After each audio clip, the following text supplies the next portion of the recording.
오늘 말씀의 제목은 중년에 드리는 기도입니다. 길을 가다가 갑자기 방향 감각을 잃을 때가 있습니다. 어디로 가야 할지 막막합니다. 내가 걸어온 길은 제대로 온 것인지 자신감이 사라집니다.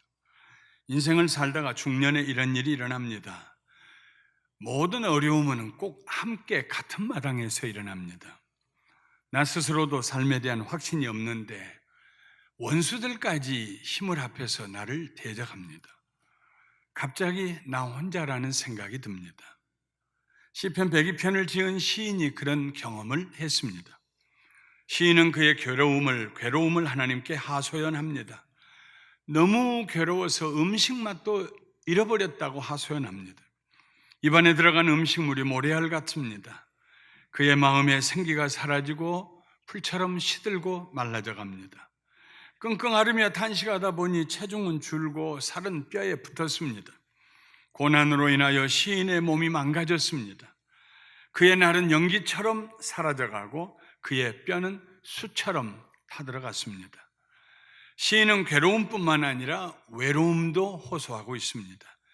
나는 광야의 올빼미 같고 황폐한 곳에 부엉이같이 되어 싸우며 내가 밤을 새우니 지붕 위에 외로운 참새 같으니이다. 올빼미와 부엉이는 원래 외로운 날짐승들입니다. 함께 다니는 법이 없습니다. 언제나 혼자 있습니다. 거기에다가 광야와 황폐한 곳이라는 배경 색깔이 덧입혀져 있습니다. 참새는 원래 떼를 지어 다닙니다.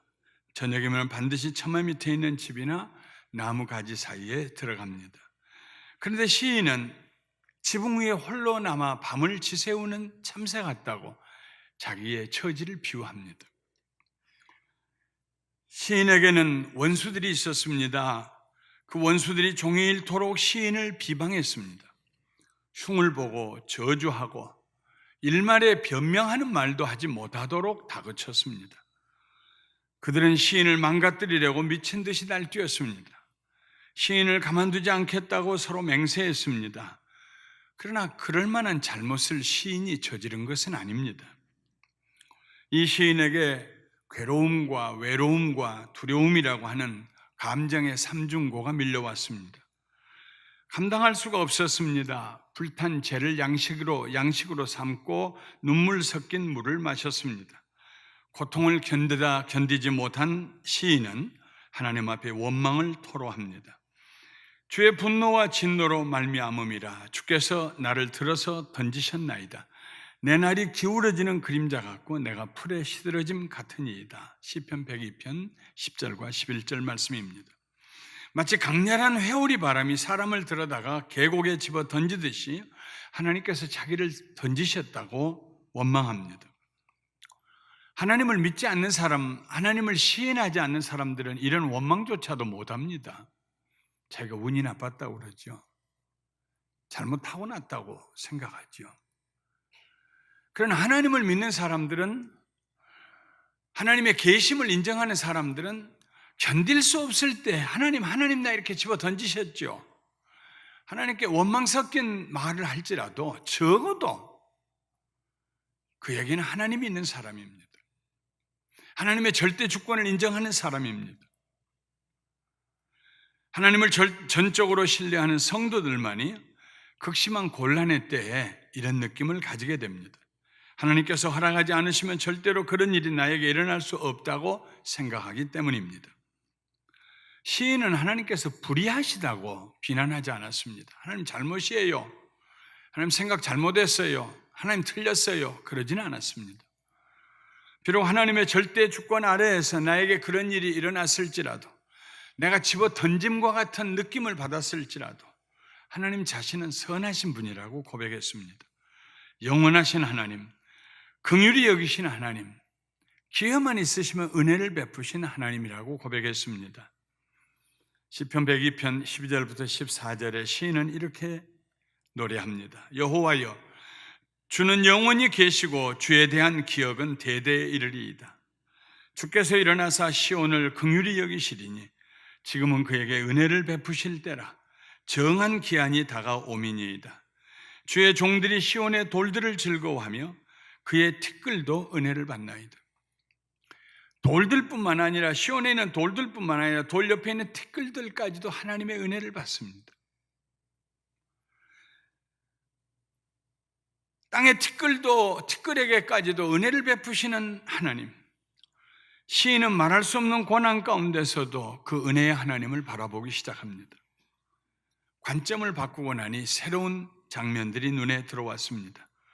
그동안에는 자기의 괴로움과 외로움과 두려움만 보았는데 이제는 하나님의 역사와 세계가 보이기 시작합니다.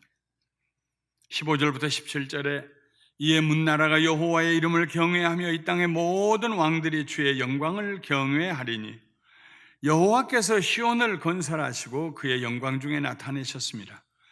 여호와께서 빈궁한 자의 기도를 돌아보시고 그의 기도를 멸시하지 아니하셨도다. 이 일이 장래 세대를 위하여 기록되리니 창조함을 받을 백성이 여호와를 찬양하리로다. 누구나 괴로움과 외로움과 두려움에 사로잡힐 수 있습니다. 그런 감정에서 자유할 사람은 없습니다. 평생 나는 그런 감정 느껴본 적이 없다고 생각하고 말할 수 있는 사람은 누가 있겠습니까?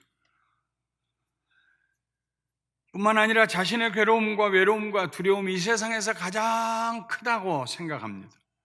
그래서 겹겹이 벽을 쌓고 자신을 그 속에 가두어 둡니다. 조카 롯이 떠난 후에 아브라함이 그런 감정을 가졌습니다. 아들을 삼으려고 조카 롯과 함께 오랫동안 살아왔는데 어느 날 제 살림살이가 많아졌다고 뒤도 돌아보지 않냐고 떠납니다. 나이는 많아가는데 자식이 없어요.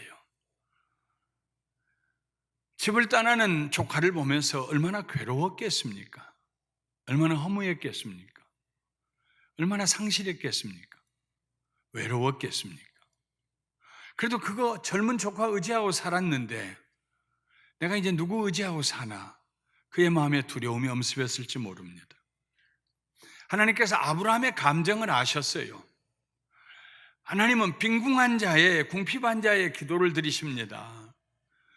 빈궁한 자, 궁핍한 자가 하나님께 기도드리려고 하는데 말이 입에서 나오지가 않아요. 속에서 머뭇거리고 나오지가 않아요. 목소리가 기어들어가요. 뭐라고 해서? 목소리가 기어들어가서 하나님께 기도도 못하는 그 빈궁한 자, 가난과 궁핍함에 처한 자, 일이 안 되고 비난의 대상이 되고 그 사람을 향하여 하나님께 가까이 와서 귀에다가 손을 대시고 다시 말해봐. 하나님은 다시 말해봐 하지 아니하시고 그 속에 있는 말이 밖에 나오기 전에 알아들으시는 하나님이십니다. 빈궁한 자의 기도를 들으신 하나님, 은혜 베푸시길 기쁘신 하나님. 그 하나님께서 아브라함의 마음을 아셨어요. 그의 마음에 있는 괴로움과 외로움과 두려움을 아셨어요. 그래서 아브라함을 찾아가셔서 이렇게 말씀하십니다. 창세기 13장 14절부터 17절 말씀 우리 함께 읽어보도록 하겠습니다. 롯이 아브라함을 떠난 후에 여호와께서 아브라함에게 이르시되 너는 눈을 들어 너 있는 곳에서 북쪽과 남쪽 그리고 동쪽과 서쪽을 바라보라. 보이는 땅을 내가 너와 네 자손에게 주리니 영원히 이르리라. 내가 네 자손을 땅에 티끌 같게 하리니 사람이 땅에 티끌을 능히 셀 수 있을진데 네 자손도 세리라. 너는 일어나 그 땅을 종과 횡으로 두루 다녀보라. 내가 그것을 네게 주리라. 고개 숙이고 있는 아브라함에게 하나님이 오셔서 말씀하십니다. 고개 들어라. 땅을 바라보아라. 그리고 그 땅에 그의 자손들이 가득 채워지는 장면을 머릿속에 그려보게 하십니다.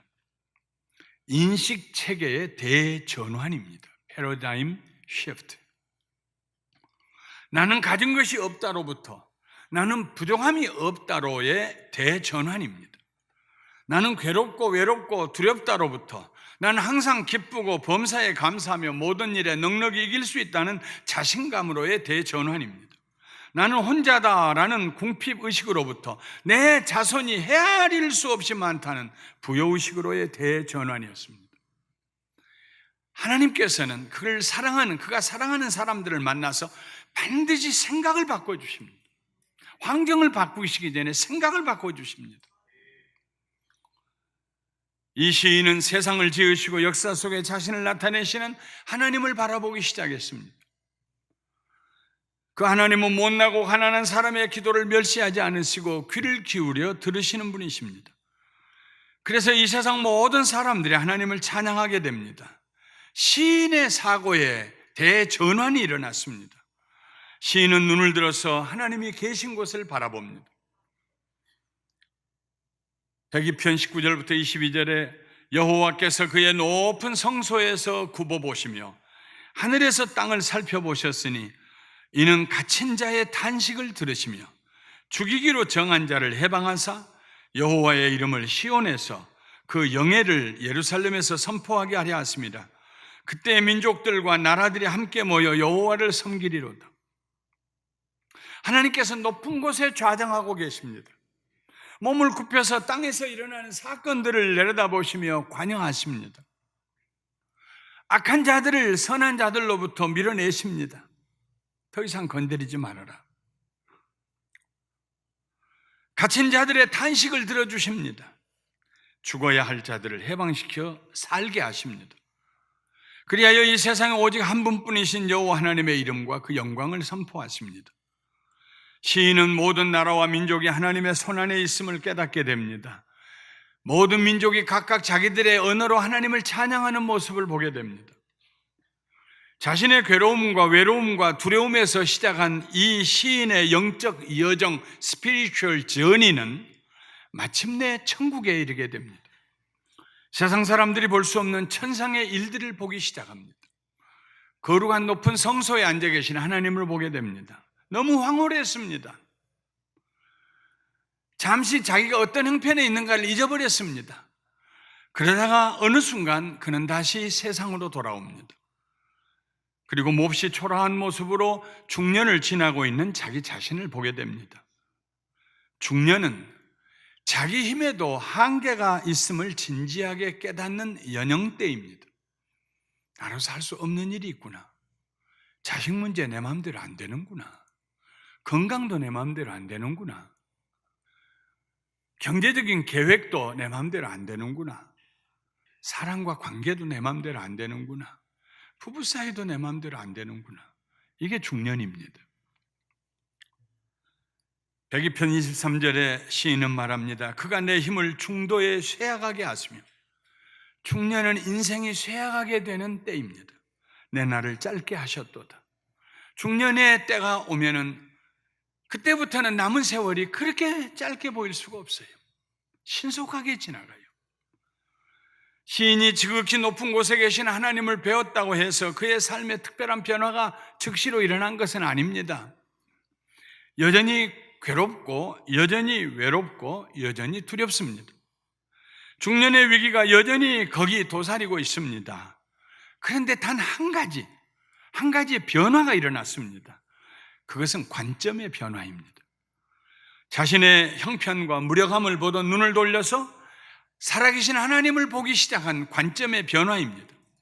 자신의 초라한 모습은 실루엣처럼 점점 뒤로 물러갑니다. 그리고 하나님의 사랑과 은혜와 능력과 권세가 전면으로 나오기 시작합니다. 그래서 찬송가 288장의 가사처럼 주 안의 기쁨 누림으로 마음의 풍랑이 잔잔하니 나와 세상은 간 곳 없고 구성한 주만 보이도다. 이것이 나의 간증이요 이것이 나의 찬송일세. 나 사는 동안 끊임없이 구주를 찬송하리로다. 이 찬송을 작사한 시인은 보지도 못하고 듣지도 못하고 말하지도 못하는 삼중고의 장애를 가졌던 크로세비라고 하는 여자 시인입니다. 그가 봅니다. 나와 세상은 간 곳 없고 구속한 주만 보이도다. 주 안에 기쁨 누림으로 마음의 풍랑이 잠잠하니. 같은 환경입니다. 갑자기 눈이 떠진 것도 아닙니다. 입을 열어 말하게 된 것도 아닙니다. 그런데 그의 관점이 바꿔졌어요. 보는 대상이 바꿔졌어요. 시인은 겸손하게 하나님 앞에 무릎을 꿇었습니다. 그리고 간절히 기도했습니다. 나의 말이 나의 하나님이여 나의 중년에 나를 데려가지 마옵소서. 주의 연대는 무궁하나이다. 하나님, 나는 이제 이렇게 말하겠습니다. 하나님께서 나를 내 중년에 데려가지 않으실 것입니다. 우리 하나님의 연대는 무궁하십니다. 영원 전부터 영원까지 시작도 없고 끝도 없으십니다. 하나님의 시간이 영원하다는 진리가 그에게 큰 위로가 되었습니다. 만물이 기한이 있고 시작과 끝이 있는데 하나님마저 그러시다면, 시작이 있고 끝이 있으시다면, 안 계신 적이 있었고 안 계실 미래가 있으시다면 얼마나 슬픈 일입니까? 그러나 주님의 연대는 무궁합니다. Your years go on through all generations. 대를 물려서 하나님은 계속 우리를 만나 주실 것입니다 하는 고백입니다. 그래서 수천 년 전에 우리 믿음의 조상들이 했던 것처럼 우리도 자녀들과 손자들에게 천지와 그 가운데 만물을 창조하신 하나님 이야기를 믿음의 확신을 가지고 들려줄 수 있습니다. 시편 102편 25절부터 28절, 우리가 읽었던 말씀 다시 한번 읽어보도록 하겠습니다. 주께서 옛적에 땅의 기초를 놓으셨사오며 하늘도 주의 손으로 지으신 바니이다. 천지는 없어지려니와 주는 영존하시겠고 그것들은 다 옷같이 낡으리니 의복같이 바꾸시면 바뀌려니와 주는 한결같으시고 주의 연대는 무궁하리이다. 주의 종들의 자손은 항상 안전히 거주하고 그의 후손은 주 앞에 굳게 서리이다 하였도다. 사랑하는 성도 여러분, 마음이 괴롭고 외롭고 두려울 때 하늘 올려다 보십시오. 눈을 들어 하늘을 올려다 보십시오. 거기 계신 하나님을 바라보십시오. 산과 들을 두루 살펴보십시오. 하나님께서 지으시고 그 기초를 손으로 놓으신 이 세계를 바라보십시오. 저는 마음이 답답할 때는 바다를 찾아갑니다. 마음이 삭막하다고 느껴질 때에는 원호원을 타고 쭉 올라가 산타바바를 지나고 바다에서 코너를 돌아서 북쪽으로 올라갑니다. 얼마 전에도 다녀왔어요. 메마른 산야에 짙은 색깔의 오크트리들이 여기저기에 있습니다. 그 모습만 보면 얼마나 평화로운지 몰라. 참 아름다워라 주님의 세계는. 천지를 지으신 하나님 아버지, 저 천지가 다 없어진다고 할지라도 하나님은 거기 계십니다. 영원히 존재하십니다. 영존하신 하나님이십니다. 내가 주인이 아닙니다. 하나님이 주인이십니다. 안 계신 적이 없으시고 안 계신 적이 없으실 하나님이십니다. 차라리 하늘과 땅이 없어질지언정 하나님께서 계시지 않은 시간은 어느 순간에도 없었고 또 없을 것입니다. 만물은 바꿔지고 있다가 없어지기도 하겠지만 하나님은 한결같으시고 주의 시간은 무궁하십니다. 하나님이 영존하시기 때문에 우리의 존재도 영원하게 됩니다. 영생이라는 말은 영원한 생명을 얻는다는 말입니다. 어떻게 얻을 수 있습니까? 우리가 하나님의 자녀가 되기 때문인데, 하나님이 영원하신 분이기 때문에 하나님의 자녀인 우리들도 하나님과 함께 영원히 살게 될 것입니다. 그게 영생입니다. 하나님의 생명을 부여받은 사람입니다. 이사야 선지자는 이렇게 말했습니다. 너희는 하늘로 눈을 들며 그 아래의 땅을 살피라. 하늘이 연기같이 사라지고 땅이 옷같이 헤어지며 거기에 사는 자들이 하루살이같이 죽으려니와 나의 구원은 영원히 있고 나의 공의는 폐하여지지 아니하리라. 나의 구원은 영원히 있고, 우리 하나님에게 사용되는 이 형용사 중에 중요한 형용사가 거룩하신 하나님, 영원하신 하나님, 인자하신 하나님, 우리를 긍휼히 여기신 하나님. 사랑하는 성도 여러분, 관점을 바꾸십시오. 우리가 보고 우리가 경험하는 일들이 아무리 어렵고 두렵고 고통스러울지라도 그 모든 것보다 더 크신 하나님이 계신 것을 믿으시고 하나님을 바라보시기를 주님의 이름으로 축원합니다. 시인은 영존하신 하나님 안에서 자기 안식처를 찾았습니다. 영존하신 하나님 때문에 자기는 연기처럼 사라지지 않을 것입니다. 영존하신 하나님 때문에 그의 날이 기울어지는 그림자 같거나 풀의 시들어짐 같지 않을 것입니다. 영존하신 하나님 때문에 자기의 삶은 더욱 풍요롭고 부요하게 될 것입니다. 살이 뼈에 붙는 일이 다시 없을 것입니다. 영존하신 하나님, Everlasting God, 영원히 존재하신 하나님 앞에서 시인은 비로소 자기 삶의 안정감, sense of security, 문제없어, 극복할 수 있을 거야, 내일 해는 또 뜬다, 걱정하지 말자, 여호와가 나의 목자이시다, 내게 부족함이 없다, 이 안정감을 얻게 됩니다. 자기뿐만 아니라 자기 자손을 향해서도 하나님의 구원이 함께 하실 것을 믿음으로 마음의 평안을 누리게 됩니다. 시련 가운데서 눈을 들어 하나님을 바라보는 사람은 복 있는 사람입니다. 성경에 나오는 하나님의 사람들은 한결같이 시련의 기간을 지날 때마다 하나님을 바라보았습니다. 내가 사망의 음침한 골짜기를 지날지라도 해를 두려워하지 않을 것은 주께서 나와 함께 하심이라. 주께서 나와 함께 하심이라. 주께서 나와 함께 하심이라. 지난 주간에도 하나님께서 여러분과 함께 하셨고 오는 주간에도 여러분과 함께 하실 줄 믿습니다. 아브라함은 자기의 하나뿐인 아들 이삭을 하나님 앞에 번제로 드리기 위해 모리아 산을 올라갑니다. 시련의 기간입니다. 그 기간, 그 자리에서 아브라함은 하나님만 바라보았습니다. 내 아들아, 번제할 어린 양은 하나님이 자기를 위하여 친히 준비하시리라. 하나님을 바라보았습니다. 예수님은 광야에서 시험을 받으실 때에 하나님만 바라보았습니다. 돌로 떡을 만들어 먹으라는 사탄의 시험에 단호하게 말씀하십니다. 사람이 떡으로만 살 것이 아니요 하나님의 입으로부터 나오는 모든 말씀으로 살 것이다. 사탄은 와서 너의 인생, 너의 배고픔, 그걸 얘기했지만 예수님은 하나님을 얘기했습니다. 사탄이 다시 높은 데서 뛰어내리면 사람들이 너를 보고 너를 믿지 않겠느냐? 또 성경에도 천사를 보내서 내 어깨를 붙들어서 발이 돌에 부딪히지 않게 하겠다고 하지 않았느냐 할 때에 예수님께서 말씀하셨습니다. 주 너희 하나님을 시험하지 말라 하였느니라. 사탄이 와서 너를 얘기할 때 예수님은 하나님을 얘기했습니다.